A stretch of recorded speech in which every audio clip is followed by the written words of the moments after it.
Oh, there we Oh, go. there we go. Awesome. I thought I was going to be doing it solo. I was so scared. You would have pulled it off. Sure, uh, you have plenty you can talk about. yeah. And how are you doing today, Rena? Very good, thank you. Awesome. Thank you for letting me do this with you. Oh, come on. Like I let you.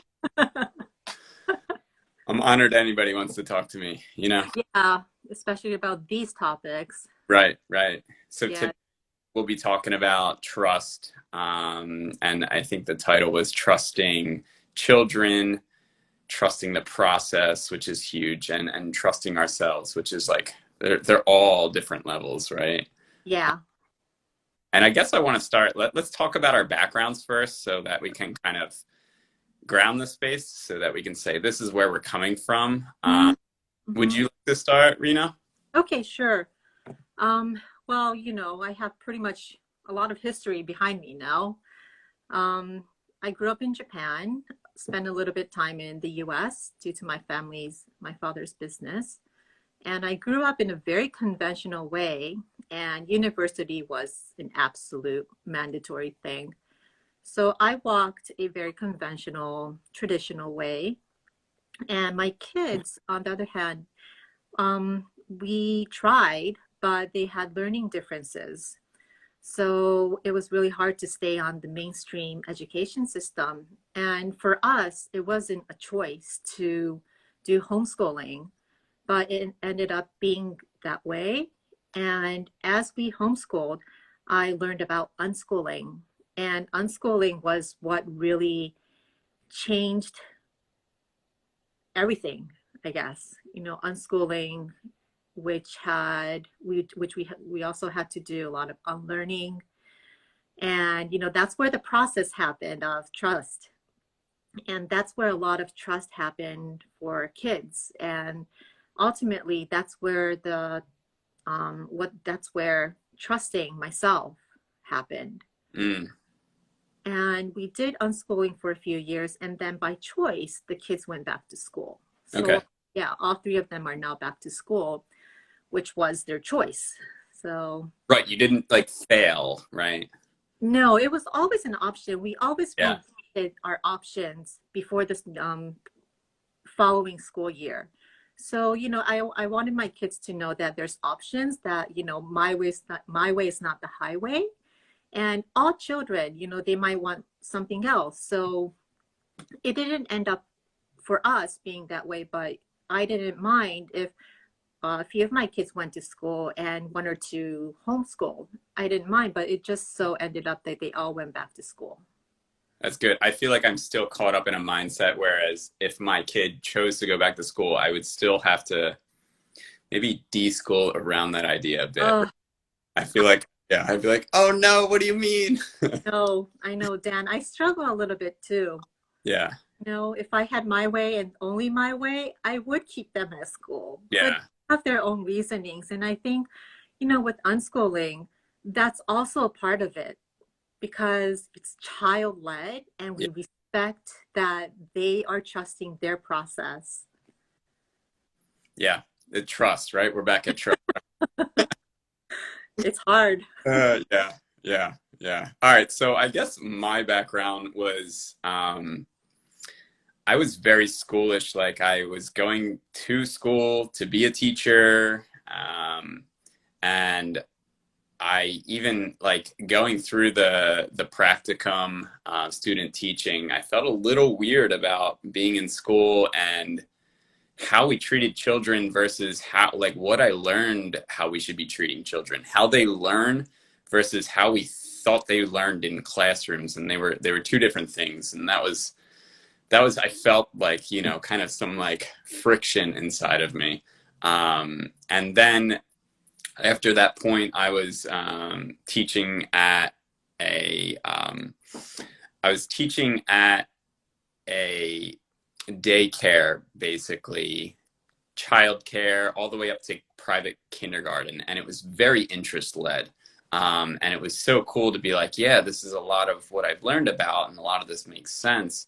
And then to go into first grade with my son, I was, I was definitely had some anxiety about it. I'm like, well, I don't know. He's so smart and he's already reading and I feel like he's going to be bored. And now he's got to sit in one place for a really long time. And sure, he could handle it, but is that really helpful for him? And so all that was kind of boiling up inside of me. And then randomly went to the library and picked up a random book on called Unschooled by Mary McDonald. And I'm like, cool, this is about homeschooling. I that's not for me, but let me just, let me get some varying opinions in my head. Let me learn a little bit. And then I read through the whole book in maybe a couple days, and I was like, yeah, this is perfect. This is what we need. And we've been there for the past 3 years, unschooling my son. Uh, and I think we also did like a podcast through that because my son said, let's make our own podcast. So that's another one of the things that we do that's kind of, yeah, I don't know, unschool related in that respect. But yeah, I feel like I could speak for both of us, but we started from an area of like low trust, and then going through unschooling, we had to make it to like a higher area of trust for all of this, the process, our children, ourselves. Would you agree with that? Absolutely. Yeah. Absolutely trust. Yeah, I started out with my homepage when I first launched my homepage website. Uh-huh. I had a lot of words of trust sprinkled along the way because that's huge, Yeah.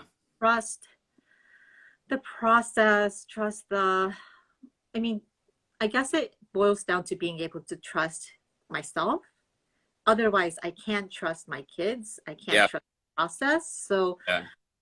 that was very big, but I don't think trust is something that comes very naturally for most grown-ups, I would say. And, Maybe not kids. and maybe in our generation too. Maybe, It might yeah, be a generational thing. right. Because we were raised being told what to do, how to do it, when to do it, how much of it to do it, what is good enough. And yeah, I think, it was it diminished along the way of what we think we want to do. Yeah. Yeah. I think we're kind of answering like the question. We think we trust our kids, but do we really?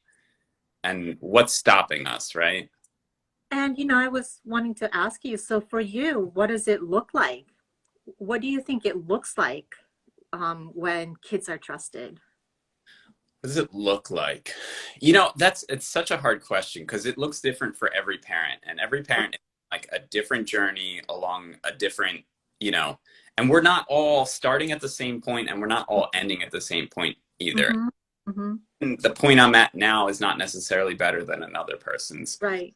But I think when I started, I think what makes sense is to say what trust looked like when I started, maybe, Yeah. Okay. and then what trust looks like where I've got to at this point. Mm-hmm.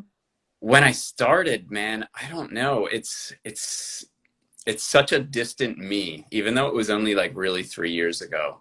I've grown so much, and what trust meant that with a little help, my son could, accomplish the things that he needed to, but I really needed to be on him. And, there was a lot of other people that knew what was right for him, right? And even when I was at the point where I was like, unschooling is the better answer than school, I still gave school so much authority in terms of like a good example is like a month into unschooling, and I don't know if this happened to you, but I've heard this a lot where you decide that unschooling is the way to go. And then you're like, okay, well, let me just make sure that we're covering all these areas. Right? And I know your process was a little bit more gradual than mine. And like, bam, we're unschooling. But I felt like, I was peaking at standards and like, are we meeting all these areas? And how can I tackle this? And it was almost like I was aiming for unschooling, but then I was like, well, maybe project-led learning can like be the answer here. Mm-hmm, mm-hmm. And, you know, not to say that project-led learning is bad in any way. Mm. You know, it's great. It serves a lot of purposes and a lot of people use it well. But now, like, where have I gotten to with trust? I mean, I think the easiest answer to that um, is to say that my son is like a close friend. Mm-hmm, And mm-hmm, he wasn't like that before. He was just a cool kid. He was my mm-hmm, son, right? And I mm-hmm. loved him. But now he's like he's like a partner, right? He's a partner in this family, and there's so many facets to it. How do you feel? How do you feel with your kids? Because you're again, your kids are a bit more grown up. Yeah, I mean, that is such a beautiful way that you just put it, that about, your son, being your son and child, but also your friend and partner, because that's how I feel too. Like, I unschooled, I don't know how many years ago, so, it is a very distant past, but back then, I was the mom, I was the parent, I'm the authority, I make the rules, and I'm not your friend. I actually made it very clear to them, I'm your parent, I'm not your friend. And it's not that my kids and I are like buddy buddies, but I treat them and I look at them in a way that I need to trust them, that they have their process, and the process doesn't mean all success. Process means trying it and testing it and figuring out that it may not work, but trying other paths. And I think that has a lot to do with the unschooling and trusting process, that we try a lot of things and it all belongs. There's nothing wrong with trying out stuff and figuring out it works or it doesn't. We don't need to be hooked up on, well, this has to work or we're going to have to make it work. And I think that is like taking it day by day, moment by moment. And it's a collaboration with your kids. If you're going to do it with your kids, then their opinions and feelings and emotions around it matters as well. So I think that's how, maybe you and I with our kids um, built that relationship, that we're a team. Your opinions really matter. And it also means for a parent, it might be inconvenient for us because it might go against what we want to do, Yeah. right? And we're going to have to bite our tongue and really hold back on what we want to say, but because that's where we need to focus on at that moment, why do we want to say what we want to say? And if it's something that we really want to say after a few days or a few hours, then we can. But that that urge to want to say something, that's a huge sign right there. Yeah.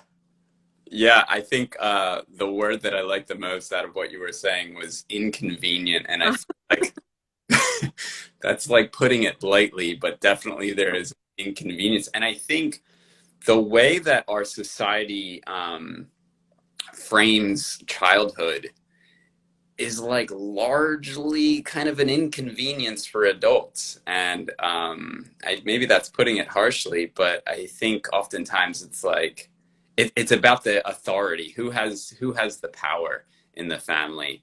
And it's like if we're talking like typical, Western society, it's like, the dad and then the mom and then any kids underneath.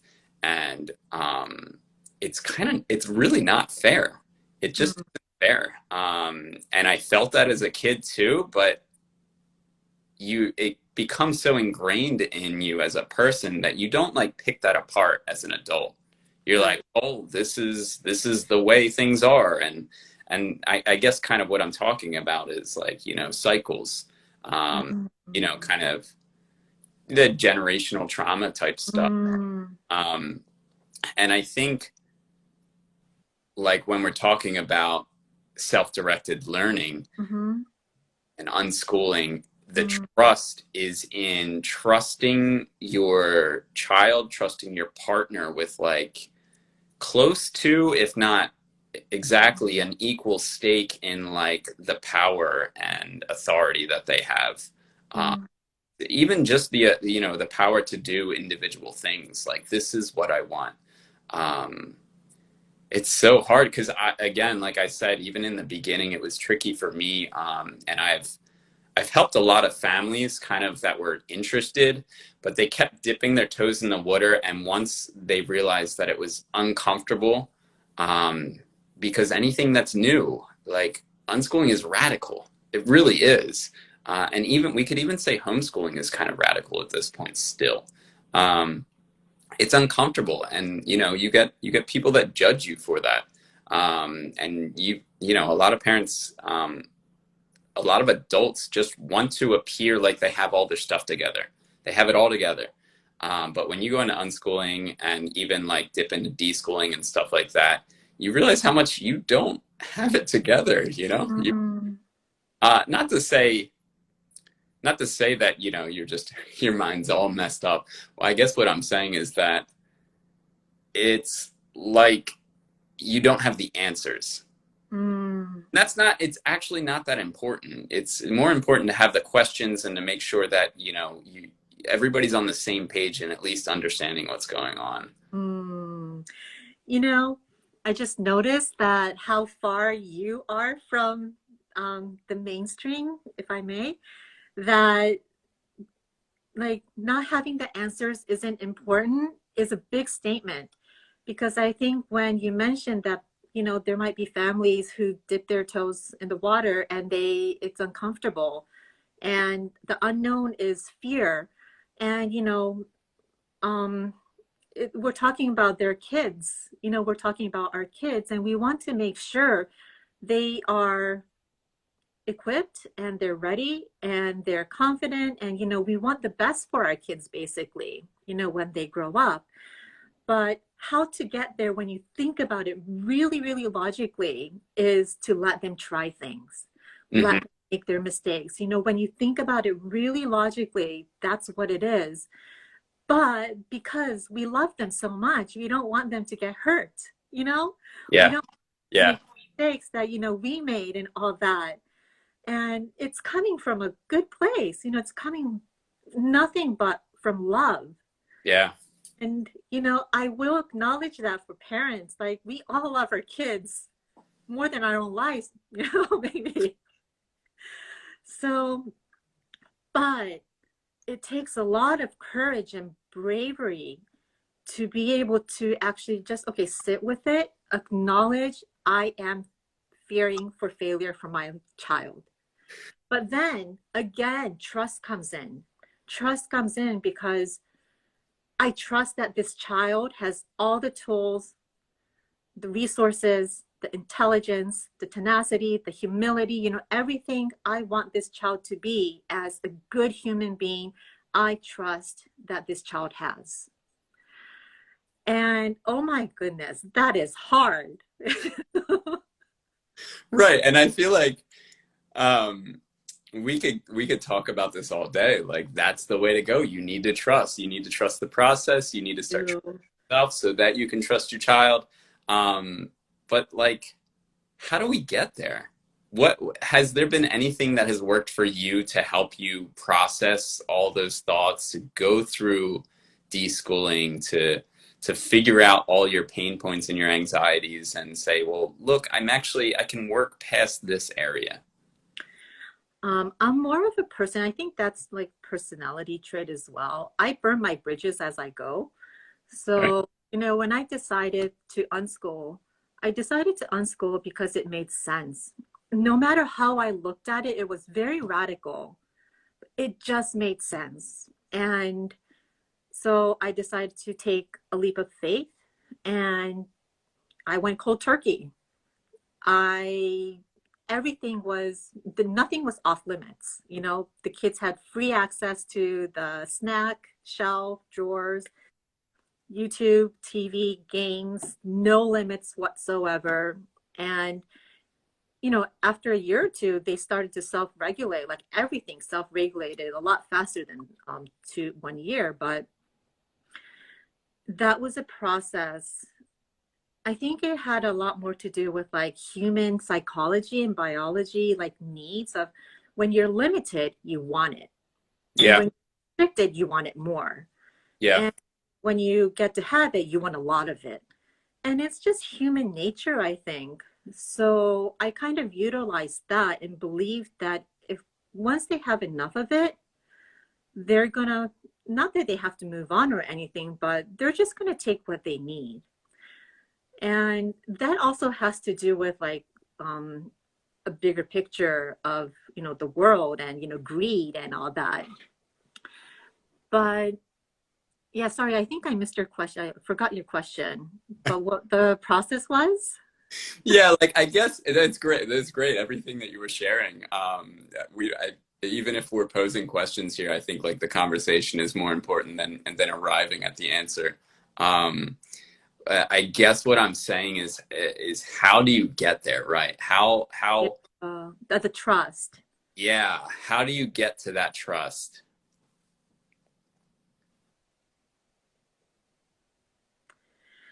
I think I'll have to say that it's myself. I just don't think there's any way around it. Like, how can I trust my child if I can't trust myself? How do I show my kids what trust looks like? And it's all that process that I'm sharing with them and sharing not like the uber deep struggles and challenges, but um, not have. I guess as a parent, being okay not having all the answers. Yeah. Asking them to wait for to allow me to think. And I think it's about really being human at the end of the day. Yeah, being You vulnerable, know, and this is what I'm struggling with right now, putting it out there on the table. yeah. So, yeah, walking the talk was a huge mantra during that time. It still is. Um, Showing by example, leading by example, is huge for me. And that's so hard if we go back to, how we were raised. Mm, We weren't raised in the way that we want to raise our children. And so then we no. like, you know, break cycles for ourselves and then try to implement them on our children. And there's no clean way to do that, right? There isn't, but it's worth it. And I think it gives kids a more realistic view of life that, yeah, it's not all puppies, butterflies, lollipops, and what rainbows, and whatever you call it. That it could be messy, but it's okay. And, I have it in me, you have it in you. Yeah. It's interesting what you're saying. It's not all puppies and lollipops. And I think we have kind of learned to escape discomfort as a society. And maybe this is back to what I was saying about maybe it's a generational thing. Mm-hmm. Because I think oftentimes it's escapism. We want to get away from discomfort. And anytime that, we spend an extended period in something that doesn't feel good, we want to escape, and that means going back to the comfort. And whether that comfort is the right place or even, a healthy or Right. a non-painful place, it's just comfortable because we know it. I think Mm, because I write a lot, I think yeah, journaling has helped me to process so much. Do you journal at all? I used to. Okay. Used to a lot. Yeah. I I've fallen into this really good pattern of anytime I met with resistance on like Mm, something my son and I were doing, or even something that my wife and I disagreed about for my son, anything in the family, because that's kind of what unschooling is. It's like the whole family's needs, right? Right. I would write it down, like I would take note on my phone, and anytime, maybe every 2 days or so, I just take out another question or take out another thought and journal about it and just let it all out there.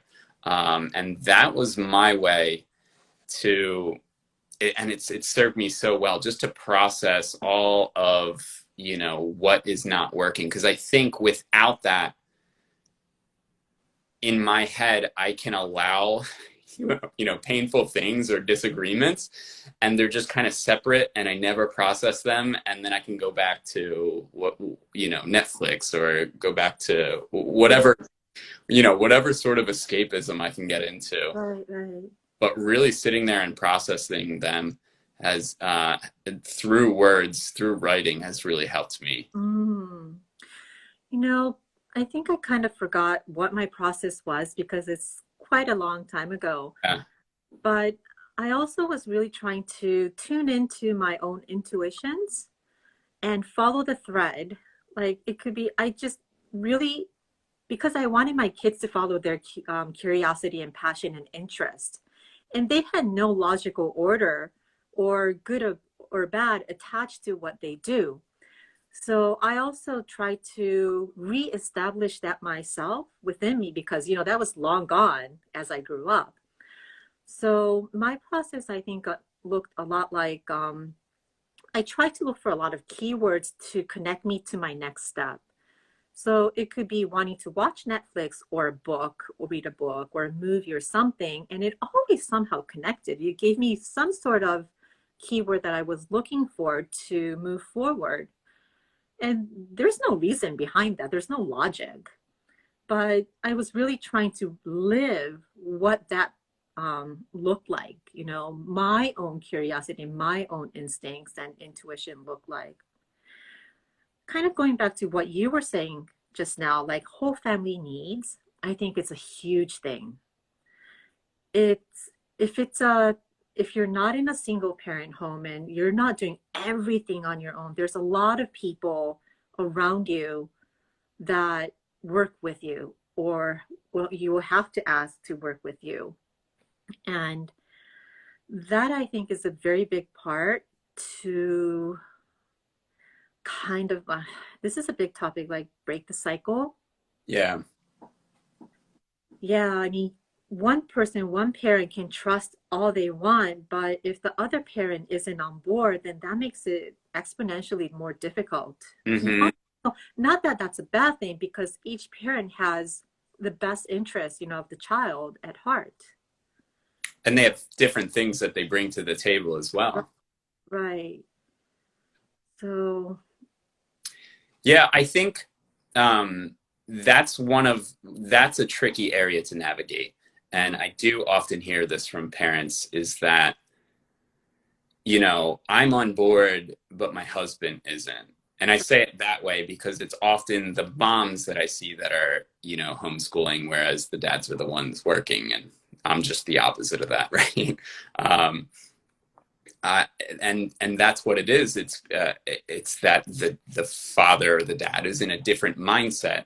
Um, and I think one of the reasons is because the mother has so much time with the kids to see what's working, mm, right? And to really have that time, don't get me wrong, it's busy. It can be busy, right? mhm, mhm, It can be overwhelming, but there's still that time to kind of reflect on what was working, what isn't working. right.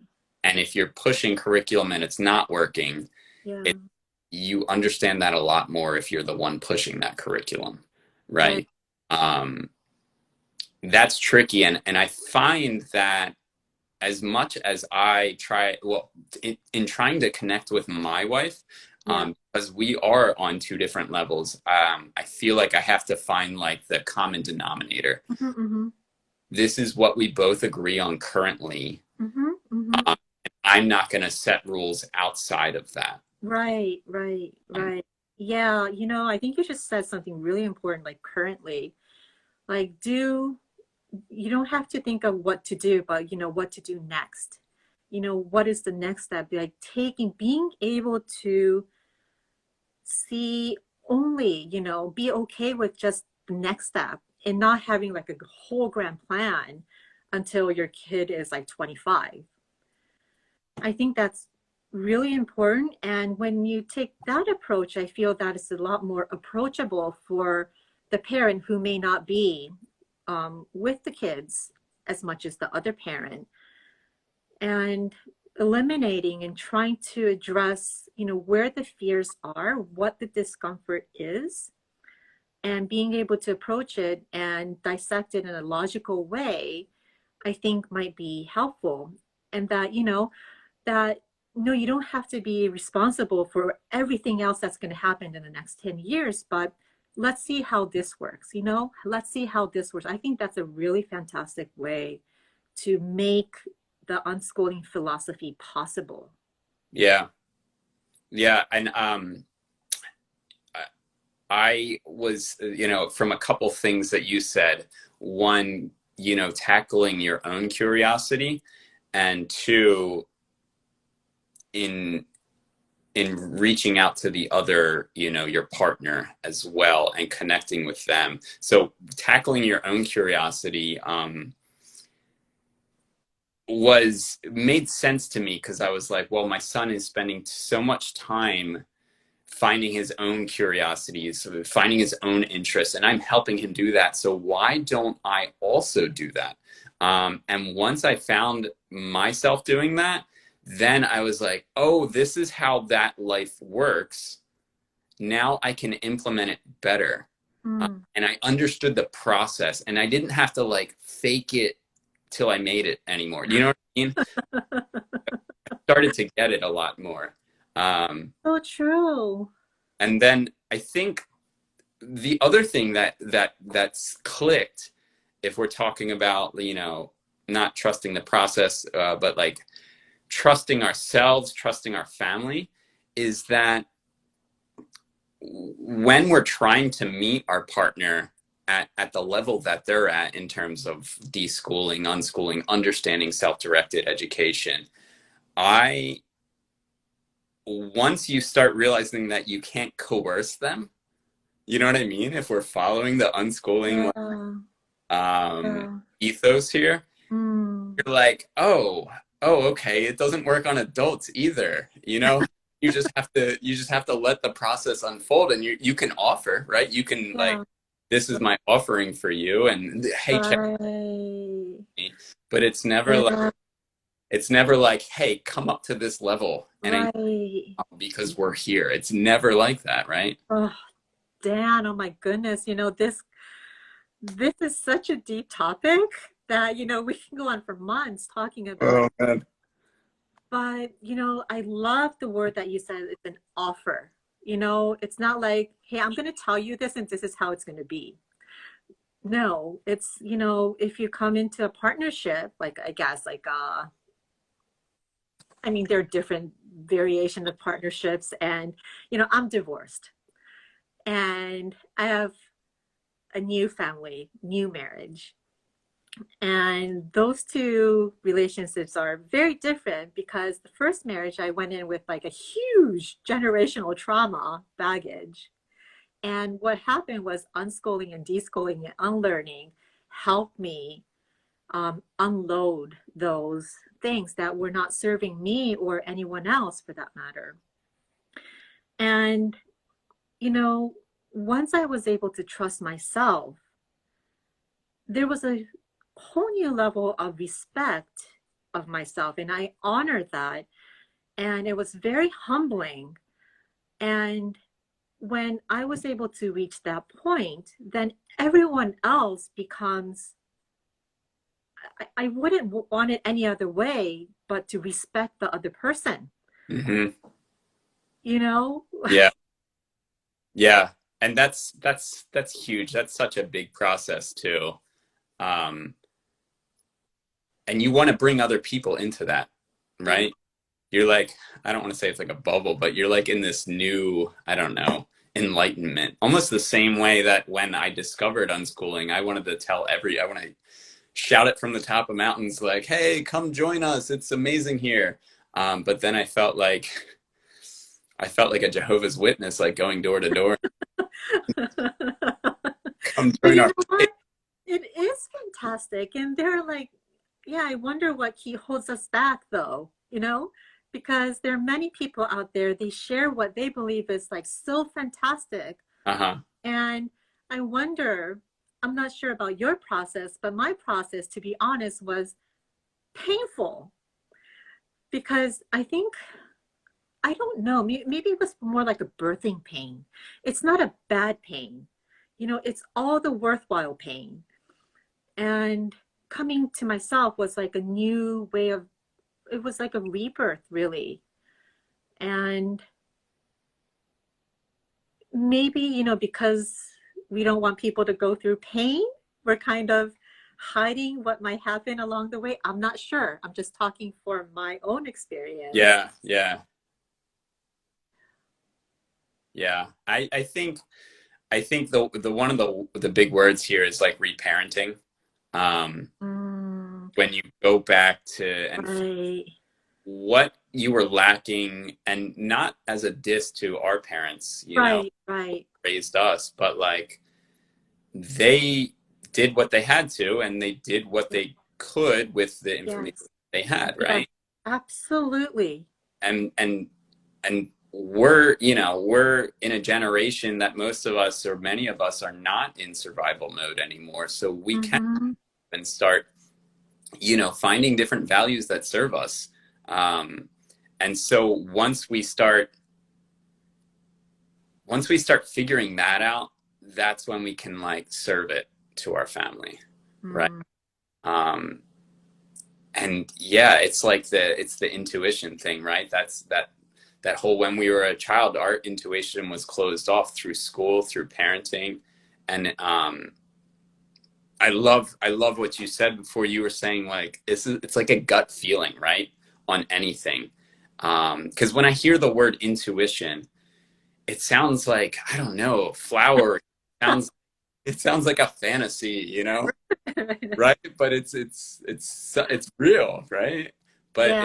if we ground it in the words of like gut feeling, we have learned, like, society has taught us to steer away from our gut feeling on so many things, um, that we need to reconnect with again, right?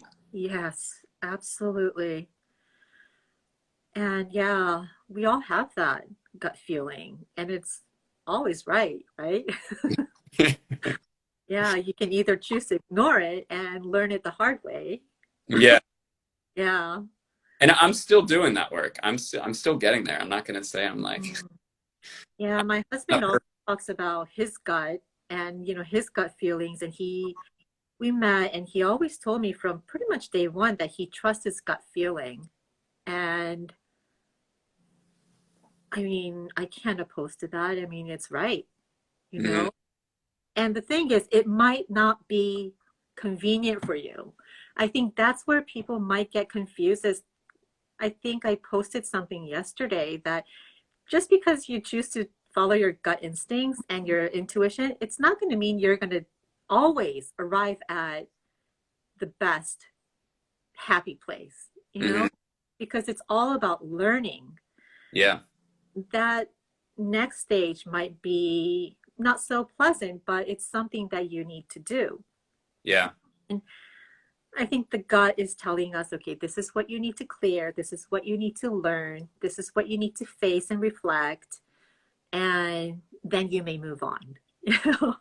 yeah. And I think another thing is that it's hard for people to tell the difference between gut feelings, or intuition, and like anxieties, right?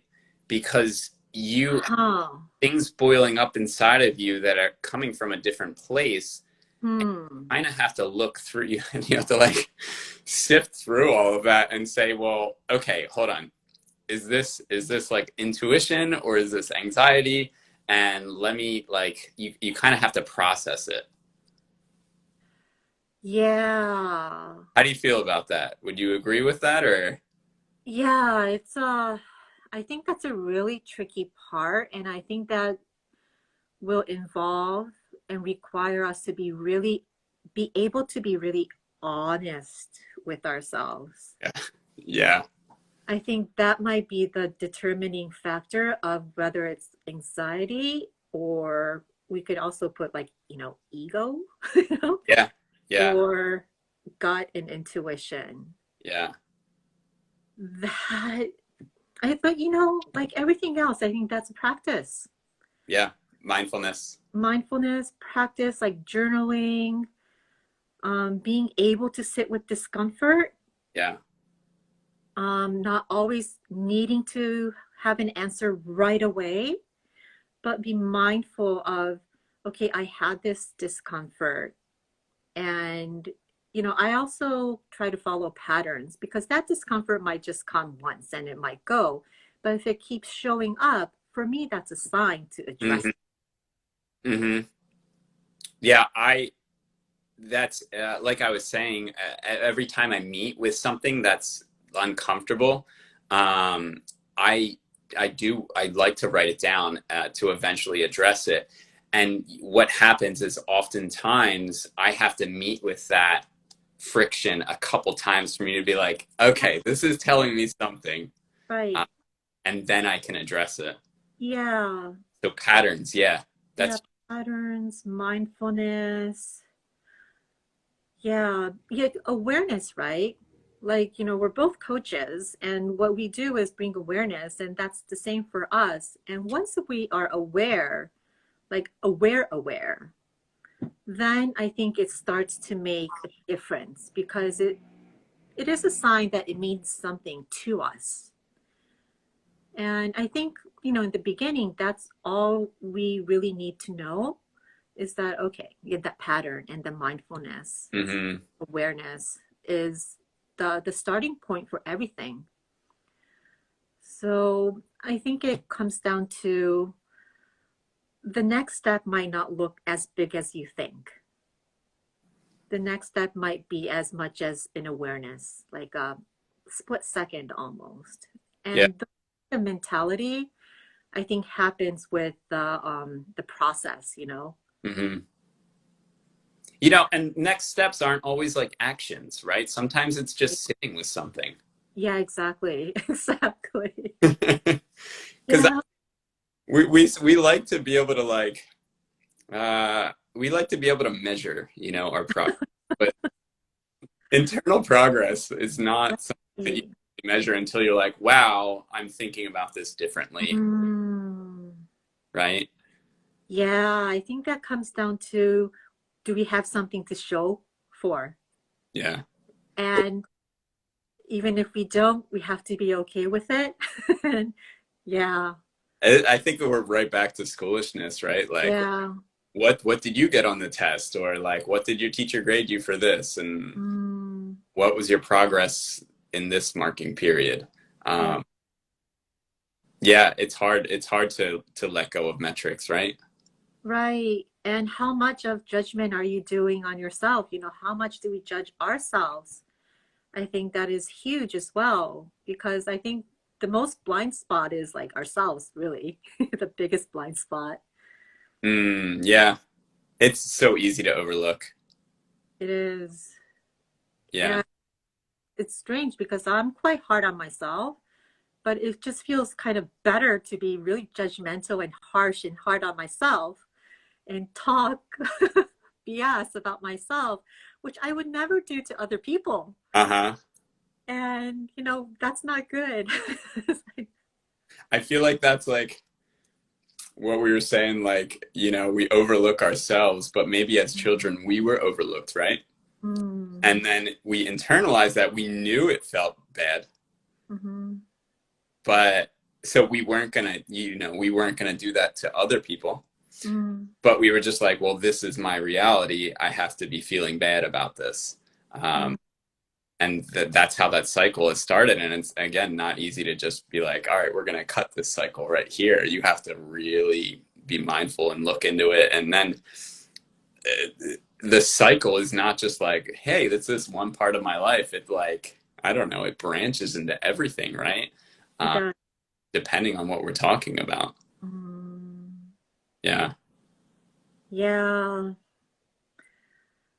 think you mentioned something earlier about reparenting, revisiting, reflecting, Hmm.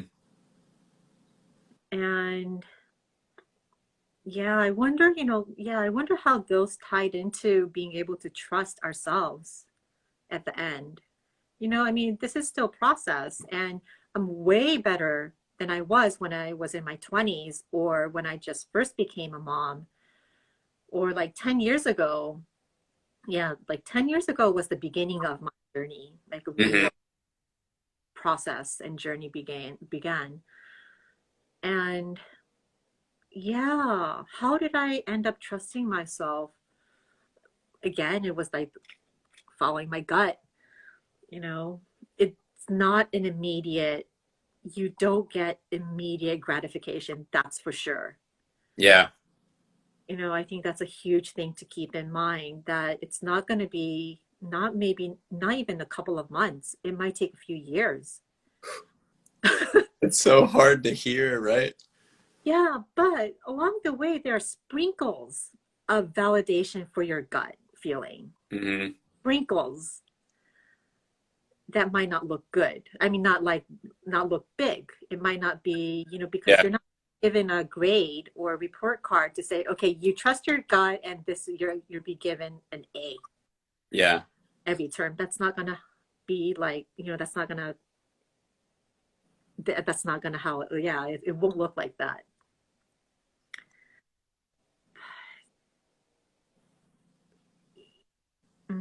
But I think what is important is one step at a time, like one breath at a time, Yeah.